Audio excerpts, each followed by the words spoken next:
السلام عليكم أصدقاء القناة ومحبي كرة القدم. أقدم لكم في هذا المقطع موعد مباراة الزمالك وغزل المحلة، وذلك في إطار مباريات الدوري المصري الممتاز ضمن منافسات الجولة الرابعة. بداية نصلي على سيدنا محمد عليه أفضل الصلاة والسلام، وما تنسوش الاشتراك في القناة وتفعيل زر الجرس ليصلكم كل جديد من مواعيد المباريات العربية والعالمية. فلنبدأ.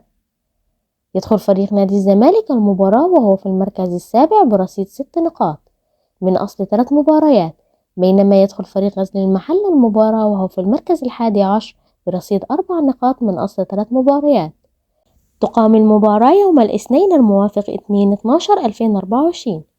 تبدأ المباراة الساعة 8 مساء بتوقيت مصر والسودان وليبيا، وفي تمام الساعة 9 مساء بتوقيت السعودية وفلسطين، وفي تمام الساعة 10 مساء بتوقيت الإمارات وعمان، وفي تمام الساعة 7 مساء بتوقيت تونس والجزائر والمغرب. تذاع المباراة على قناة أون تايم سبورت 1 بتعليق مؤمن حسن. وفي النهاية ما تنسوش تكتبوا لنا توقعاتكم لنتيجة المباراة. شكرا لكم، والسلام عليكم ورحمة الله وبركاته.